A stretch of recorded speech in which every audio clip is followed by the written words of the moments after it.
My husband is the most formidable divine physician in the world. He has a childhood companion who is unparalleled in the art of poison crafting. The two have engaged in a playful exchange of toxins and antidotes for over a decade, until the day I was afflicted with a lethal poison that nearly claimed my life.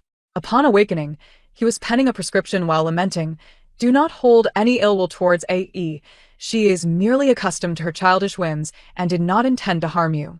She knows I possess the ability to save you, hence her deliberate provocation towards me." No sooner had he uttered these words than he was hastily summoned by Shani. He departed in such haste that he failed to notice a crucial ingredient missing from the prescription. The long-dormant system was finally activated. Only by perishing at the hands of the male protagonist can one return home. If the antidote goes awry and transforms into poison, the host may choose whether to consume it. I handed the prescription to the maid with a smile, saying, "Take this and prepare it." 1. When Wei Jingxi returned, the maid had just brought over the medicinal brew. The steaming concoction enveloped his countenance in a misty haze. He removed his outer robe and smiled at me, saying, "What a coincidence. Were you waiting for me to feed you?" As he spoke, he took the medicine and approached me, skillfully scooping a spoonful, blowing gently on it before offering it to my lips. I gazed at him in a daze. After so many years, I could finally go back. Noticing my stillness, he raised an eyebrow slightly, asking, "What is the matter?" "This medicine is most effective when consumed hot." I smiled silently, reaching for the bowl and tilting my head back to drink it all in one go. Perhaps I had been too hasty. As I began to cough incessantly, Wei Jingxi, both amused and concerned, patted my back and chuckled. "Why the rush? No one is snatching it from you. Why are you so obedient today, not insisting that I feed you?" I straightened my posture and managed a slight smile, replying, "No need. It won't be necessary in the future." He looked momentarily taken aback, his expression gradually dimming, his voice growing solemn. "Are you still angry with Ian?" He sighed and reached out to embrace me. "She is merely being childish. Her nature is not malevolent. Since you are fine now, let it go." I subtly evaded his touch, my voice flat. But what if I had truly met with misfortune? He froze, then shook his head helplessly, a muted laugh escaping his lips. With me around, how could that possibly happen? Indeed, my husband is the most formidable healer in the world. There is no poison he cannot resolve. Over the years, Shun Yi had poisoned me numerous times. From severe ailments that left me blind and mute to minor rashes and diarrhea, all easily remedied by Wei Jingxi. How could this time be any different? He gazed at me, his peach blossom eyes sparkling with a gentle mirth, exuding an air of indulgence and affection. It was as though my suffering was merely a farcical play to him. How did it come to this? In the beginning, he had cared deeply. At the onset of our marriage, Shun Yi had laced my drink with a flower known as meishanxing, causing rashes that made me itch severely. Wei Jingxi had been furious, detoxifying me before brandishing his sword, ready to sever all ties with Shun Yi. Yet, merely 3 days later, he succumbed to her tears. Shun Yi attempted to hang herself. When he arrived, she had knocked over her stool, deep red marks etched around her neck. Wei Jingxi, fraught with both fear and surprise, held her tightly, filled with guilt and compassion. "She is merely expressing her distress. She did not intend to harm you. Yuan, let this matter rest." Upon returning, he rubbed his temples in exhaustion, informing me then that he had once promised Shin Yi a betrothal. He had vowed that if he had not found his beloved by the age of 20, he would marry her. Alas, on his 20th birthday, he encountered me and fell in love at first sight. Shin Yi, in her madness, created a ruckus, and he sent her away to the southern frontier, wholly intent on marrying me.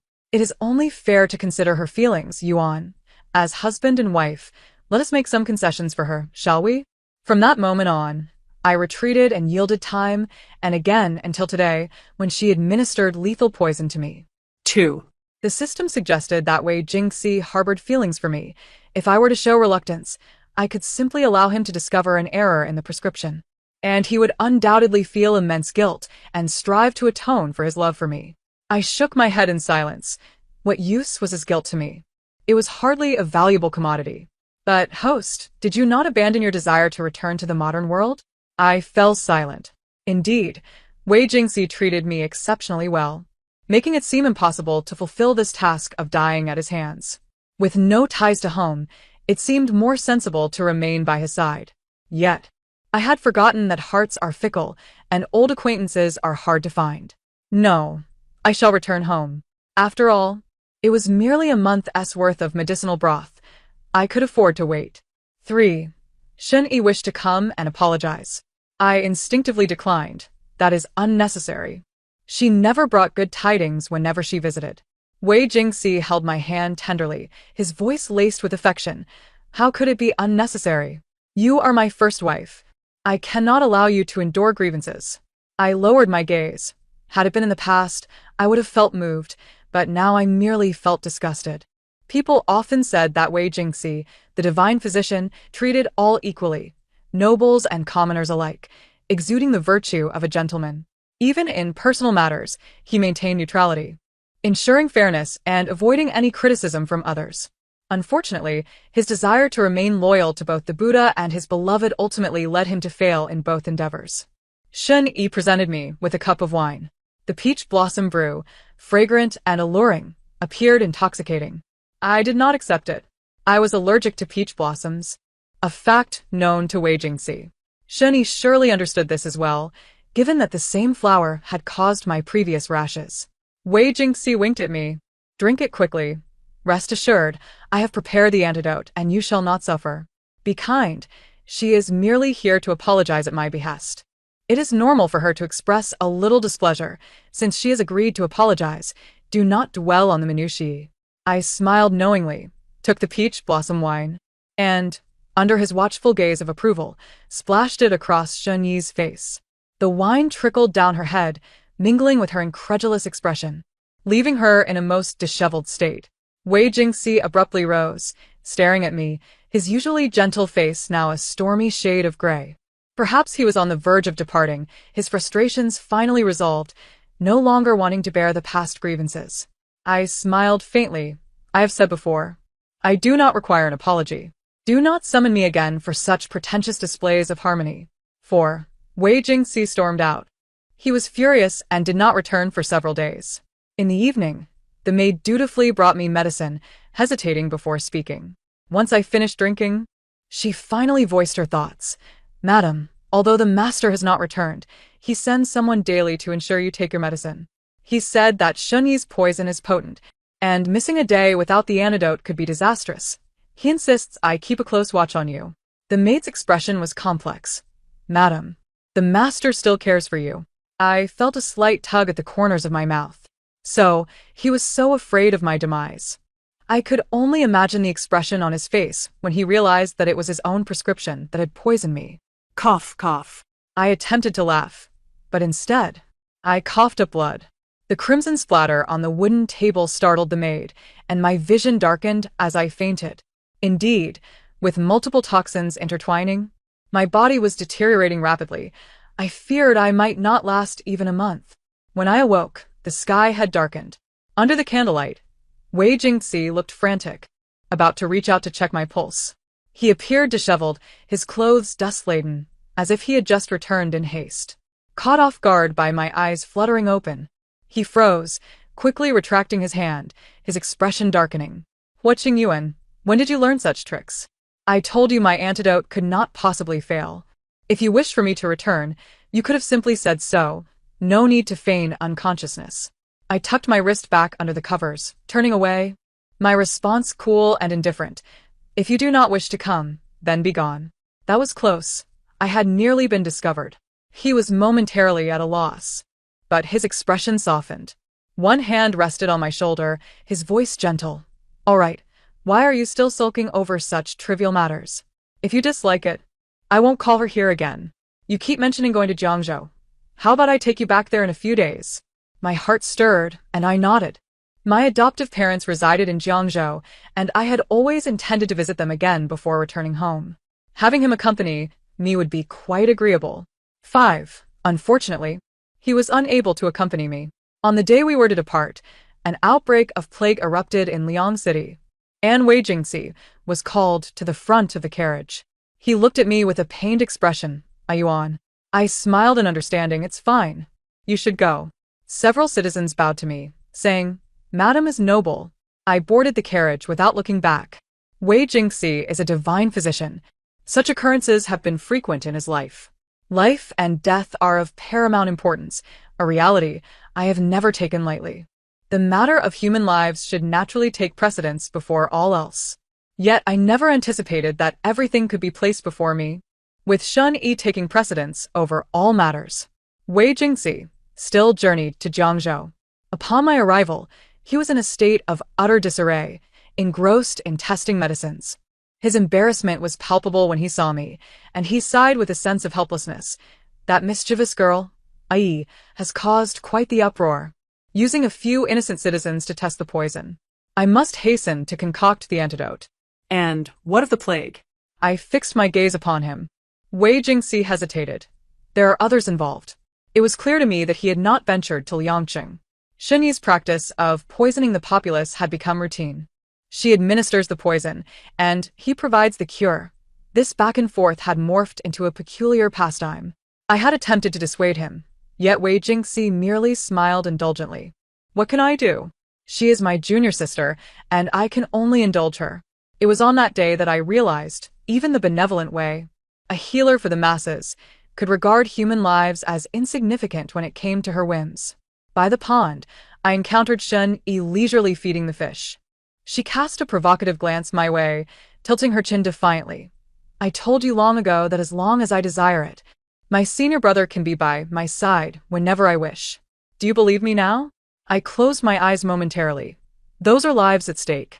She raised an eyebrow, and what of it? My senior brother has assured me that regardless of the mess, he will always resolve it for me. Besides, they are but ants. If my senior brother can heal them, it is their fortune. I refrained from responding. Sooner or later, she would learn that these ants would inevitably demand a price from her. I had already collected evidence of her actions, and before I departed, I would present it to the court. Wei Jingxi busied himself for a time and finally succeeded in creating the antidote. After treating the citizens, he rushed to the authorities to plead Shen Yi's case. Once all was said and done, he finally remembered to seek me out. Yi wishes to explore Jiangzhou City. I will take her tomorrow. Would you care to join us? He looked at me with a beaming smile. I shook my head in refusal. His disappointment was evident. Yet he also breathed a sigh of relief. I had matters of my own to attend to, specifically preparing items for my sister-in-law who was about to give birth. Perhaps Jiangzhou was too small, for not half an hour had passed before I encountered them. My brows furrowed slightly, and I lifted my foot to depart. Does my senior brother prefer a boy or a girl? What if I give birth to one he does not like? My body froze abruptly, and I turned rigidly. Before the small window of the Golden Jade building, Shun Yi was gesturing with several rose gold locks. Wei Jingxi's complexion drained of color as he cautiously covered her mouth. What nonsense are you spouting? Be careful, lest someone overhear. Shun Yi pouted. What is there to fear? She will find out sooner or later. Blood rushed to my head, nearly causing me to lose my balance. It turned out that Shen Yi had been entangled with him since the day she apologized to me. Shen Yi had poisoned herself, and only through consummation could it be undone. One was ablaze with passion, while the other was half-heartedly yielding. Wei Jingxi hesitated before speaking. Wait a moment. Let me think of how to explain this to Yuan. I could no longer contain myself and nearly fled from the scene. After returning to my room, my eyes were still rimmed with red. I believed I had steeled my heart sufficiently, but how could years of affection be so easily forgotten? A metallic sweetness crept into my mouth. I wiped my lips, spitting blood, and my stomach twisted in pain. The slumbering system suddenly awakened. Host, I have good news. If you take another bowl of medicine today, you will be beyond recovery, and even the greatest deities cannot save you. You will no longer need to worry about being discovered by the male lead. I collected my handkerchief and smiled in response. Is that so? That is indeed splendid news. After dinner, Wei Jingxi returned. He approached me, concern etched upon his face. Are you unwell? Your complexion appears rather pallid. I turned away from him. It's nothing. Perhaps I just haven't taken my medicine yet. Why is today's medicine taking so long? I shall go check. I was momentarily stunned. Just as I was about to stop him, I saw Chioer bringing the medicine. I breathed a sigh of relief as Wei Jingxi took the bowl with a smile. This medicine is rather bitter. Do not be lazy. It is a life-saving remedy. Here, let me feed you. This time I did not snatch it away, but allowed him to feed me mouthful by mouthful. Wei Jingxi, this final lethal potion is administered to me by your own hand. I fell into a deep slumber, drifting between dreams of returning to the modern world and reminiscing about the days spent with Wei Jingxi. Upon waking, he was not by my side. I did not inquire further and, after breakfast, prepared to visit my foster parents. Just as I was about to exit the second gate, I heard Shen Yi's frantic shouts. Wait. How long must I wait for you? Are you so afraid of Hua Qingyuan? You clearly promised me that you would not approach her until after the child is born. I saw you leaving her room, and you even kissed her. Wei Jingxi's face flickered between shades of white and blue as he spoke in a hushed tone. I told you, she has not been well recently. Could you not wait for her to detoxify? At most, within a month, I will give you an explanation. I tugged at the corners of my mouth, finding it amusing. What difference did it make whether it was sooner or later? Thus, I stepped out. No need to wait a month. Let us address it now. Wei Jingxi abruptly turned around, his handsome face paling instantly. Yuan. In the study, our eyes met. Wei Jingxi gazed at me, his expression rife with anxiety. That night was an accident. Shen Yi was poisoned. If I did not save her, she would die. Yuan, I had no choice. I could not bear to watch her perish before my eyes. Later, it was too late for me to distance myself from her. She carries my child, after all. My own flesh and blood. Yuan, I could not bring myself to abandon her. He was always in a dilemma, perpetually helpless and always excused. He had countless reasons, yet I no longer wished to hear them. Speak. Favored concubine or primary wife? He was momentarily taken aback. I calmly repeated myself and added, or, if you wish for me to relinquish my position as primary wife for her, I would not oppose. He hurriedly reached for my hand. How could that be, Yuan? The position of the primary wife will always be yours. I promise that even if Shani enters the door, she will never surpass you. I curled my lips into a smile. It seems, then, that it shall be as a favored concubine. That is acceptable. His eyes widened in surprise, sparkling with delight. Yuan, have you agreed? I nodded with a smile. From now on, whom you marry or love will no longer be my concern. He exhaled deeply, wrapping his arms around me, his voice thick with emotion. I knew it, Yuan. You are the most virtuous and magnanimous, and you will not hold it against me. Do you not know that I feel guilt in my heart? These days, I have been unable to eat or sleep, pondering how to explain to you. And I have lost weight. Yuan, you must help me recuperate. A wave of nausea washed over me, and I discreetly pushed him away. Enough. Hurry and explain to your little junior sister. Due to my pregnancy, the wedding date was set rather soon. Within just over a month, Shen Yi was welcomed into the household.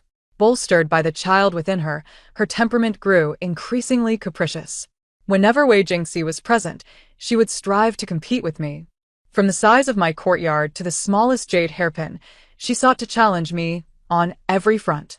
Whenever there was even a hint of hesitation from Wei Jingxi, she would wail and protest, claiming that she was entrusted to the wrong person and that her child was at risk. She is pregnant and anxious, lacking a sense of security. It is merely a matter of trivial objects, Yuan. Do not hold it against her. Wei Jingxi would soothe me. Naturally, I did not take offense. I would not be able to take these items with me when I left, so I simply moved to the side courtyard for peace. However, I did not expect that even solitude would be so elusive. Shani fell into the water in front of me. When Wei Jingxi arrived, she was thrashing about in the water. After much difficulty, he pulled her to safety, only for Shen Yi to cling to her belly and weep, accusing me of harming her.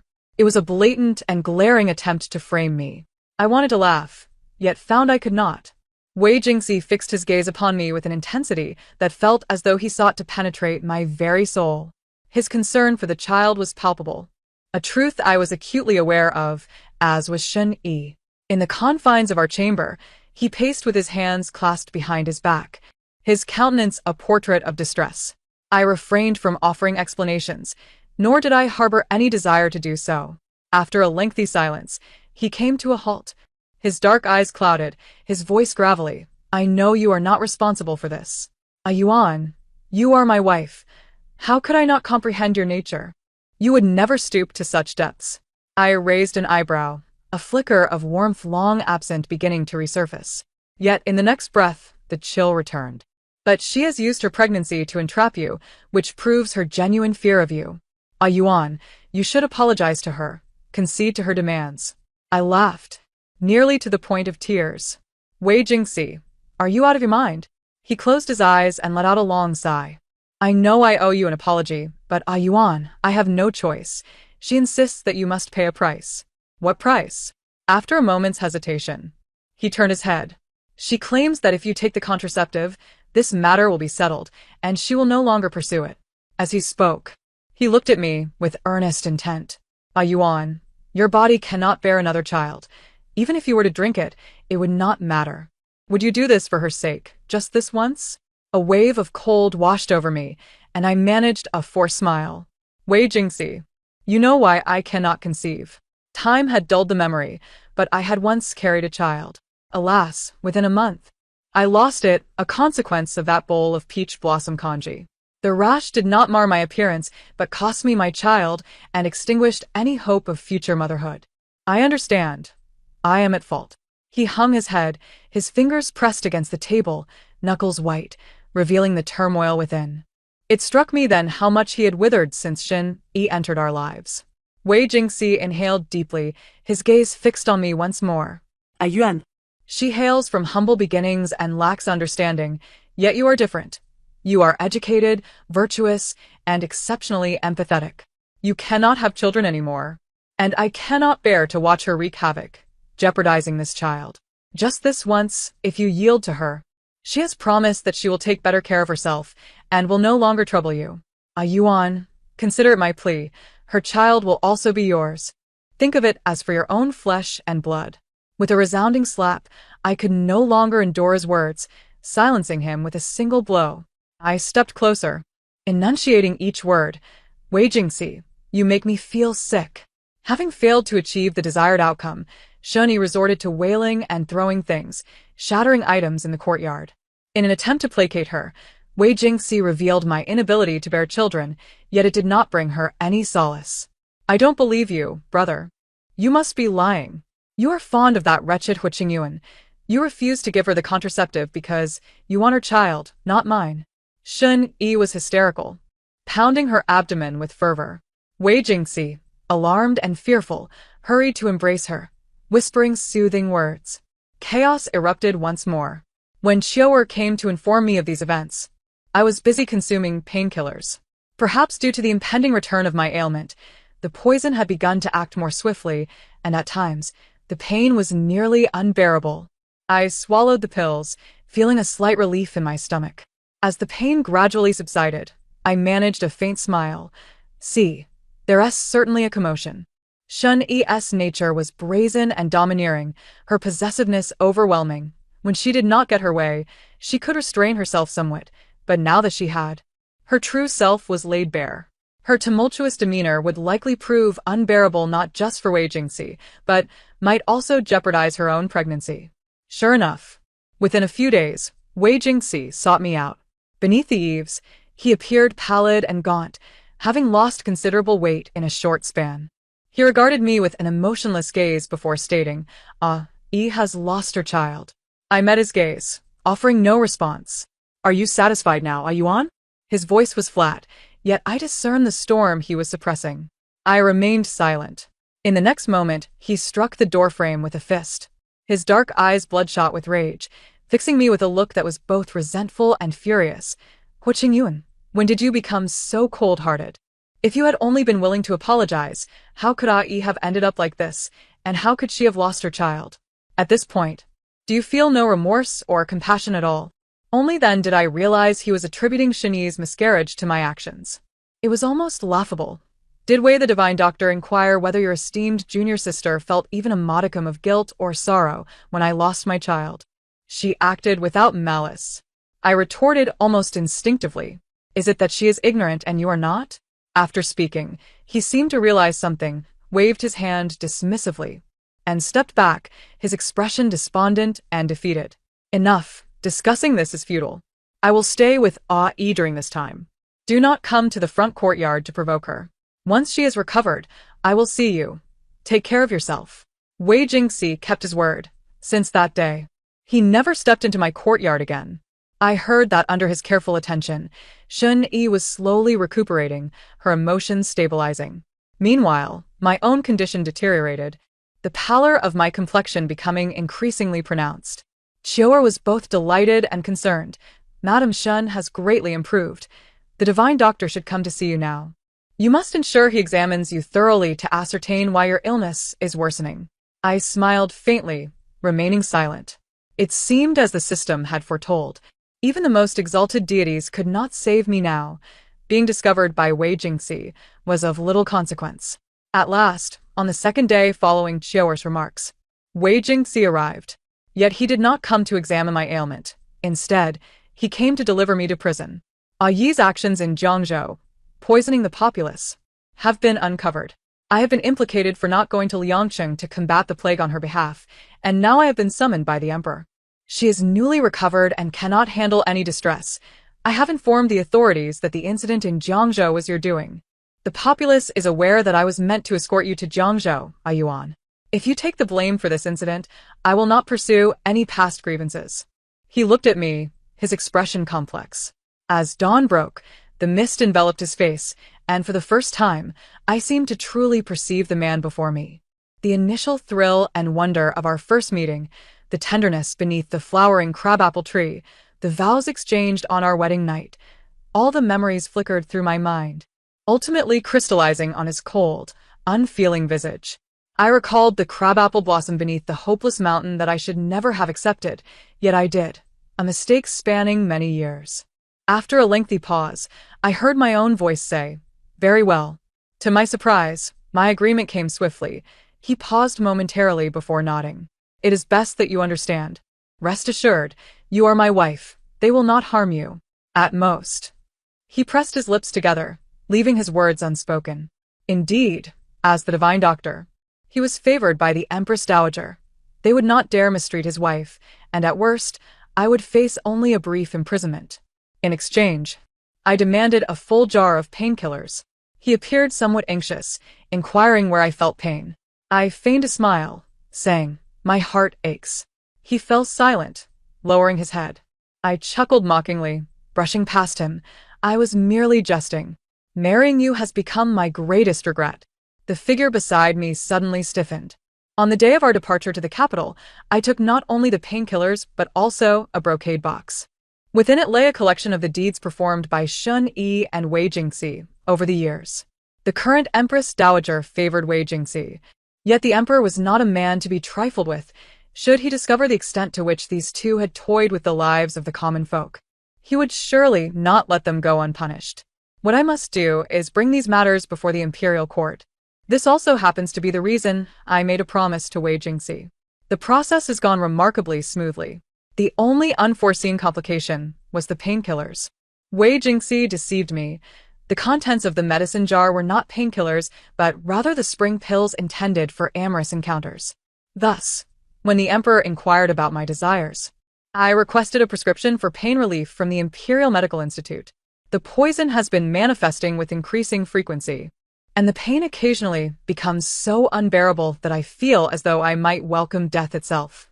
My complexion has turned as pale as parchment, and even when venturing out to procure medicine, I must shield my face with a veil, lest I frighten passers-by. It was during this time that Shun Yi made her appearance. With a cheerful smile, she pointed at a particular herb in my hand and joyfully called out, "Husband, I found it! Here's the Hishowu." She has grown considerably more robust, her complexion more radiant than usual. It seems my absence has indeed allowed her to thrive. Following her call, Wei Jingxi strode over, casting a glance at the scene before him and joining in the laughter. "You're being foolish again. Can't you see this lady has already purchased it?" Shawnee pouted and shook his arm, insisting, "I don't care. I want this."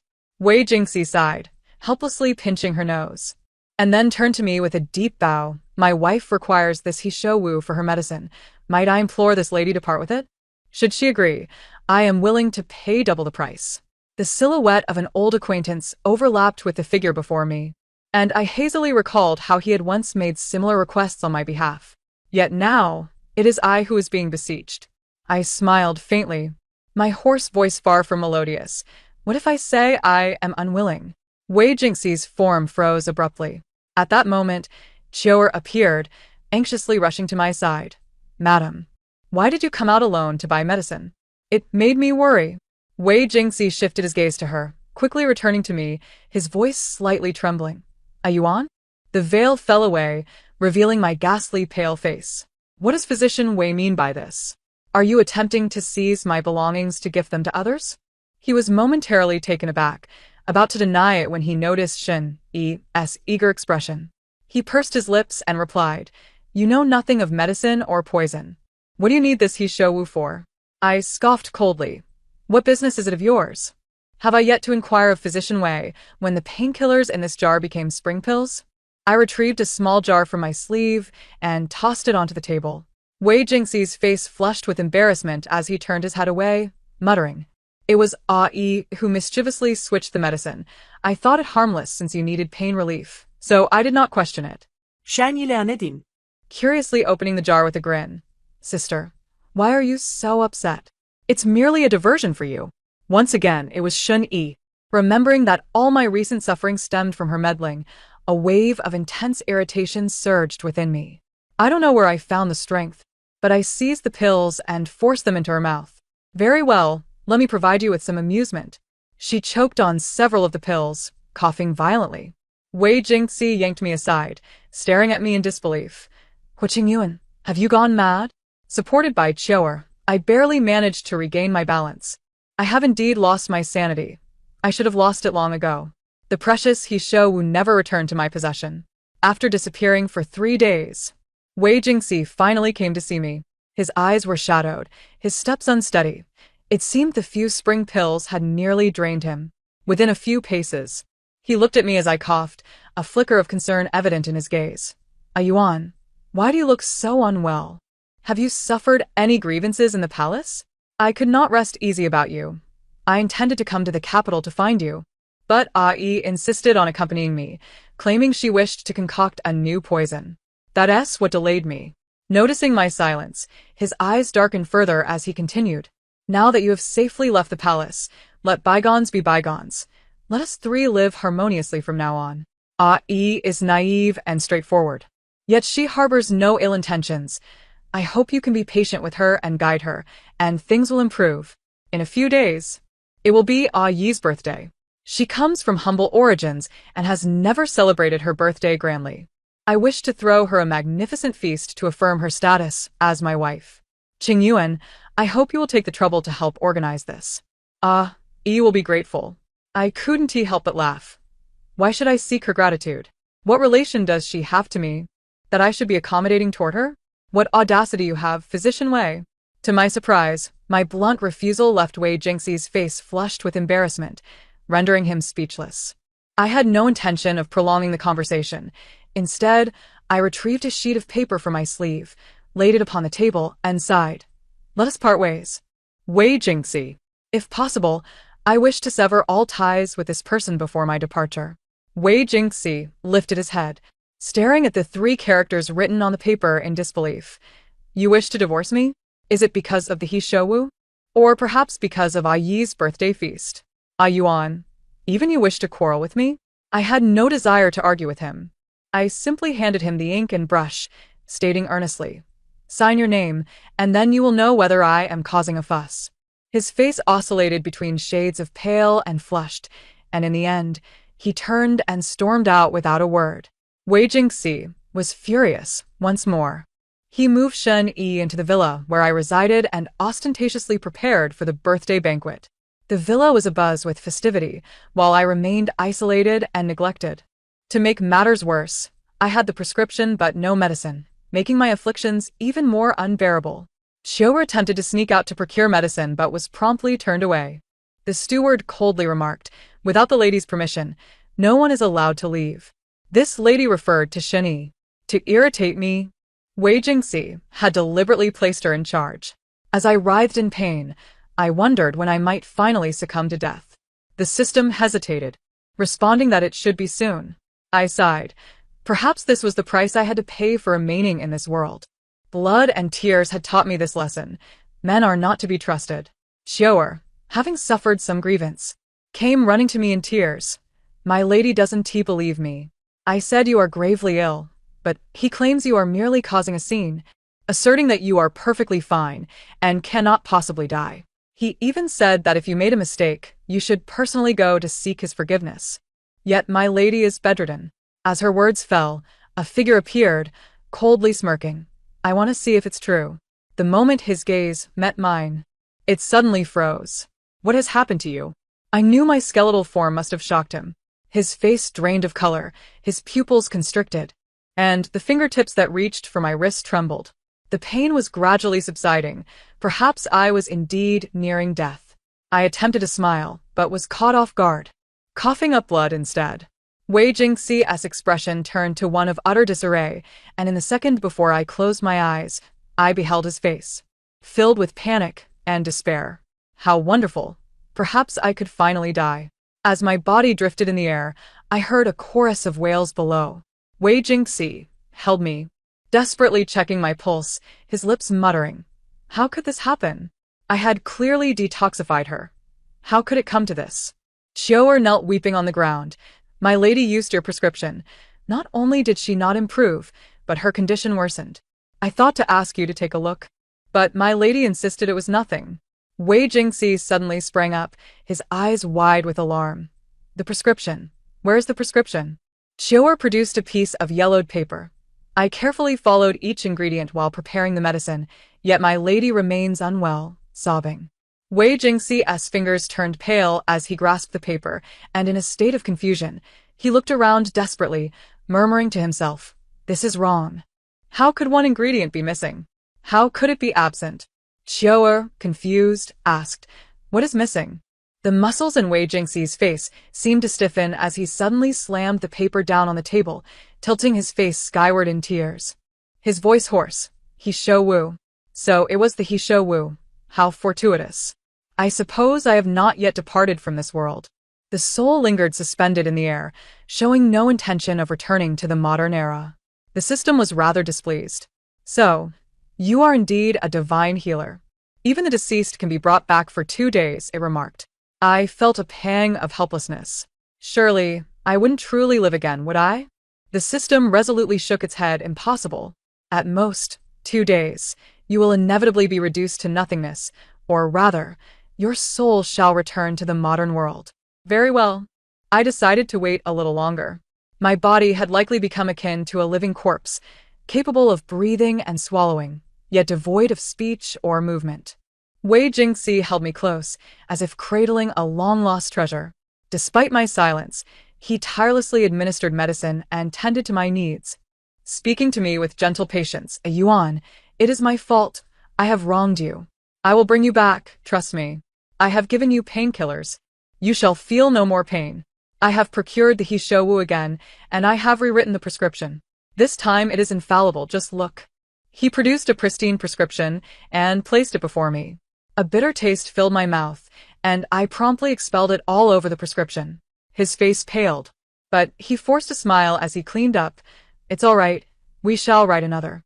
Self-deception is a dull endeavor. A servant arrived with news that the lady had come. His countenance darkened in an instant.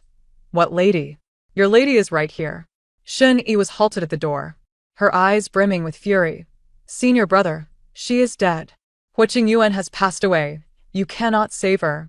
Wei Jingxi stared at her in stupefaction, and his eyes suddenly ignited with fervor. It is you. It is all your fault. If not for you, I would not have omitted a single herb, and a yuan would not have perished. It is all your fault. All of it. A yuan has suffered so much. She is in such pain. If you had endured even a fraction of this, a yuan would have returned if she felt joy. A nagging sense of discord tugged at my consciousness. The truth, as it turned out, was indeed amiss. Vi vinci poi soneceni. She broke out in rashes, lost her voice, and experienced the silent torment I once endured. He cradled my body, his expression devoid of emotion as he watched Shani's struggle. A yuan. Look, I have avenged you. You can return now, can't you? Even in my ethereal state, a chill ran through me. Wei Jingxi. He must have gone mad. The system was quite right. Wei Jingxi kept me for 2 days. After 2 days, a flash of white light enveloped me, and I returned to the modern world. I forgot all of this and began anew. The second year after returning to the present, I received news from the system. After my departure, Wei Jingxi had descended into madness. He began to toil day and night, crafting prescriptions, the most frequent being for He Shou Wu. When Shun Yi was taken by the royal family, she had already lost her humanity. Their transgressions were publicly revealed. Shun Yi was sentenced to execution after autumn.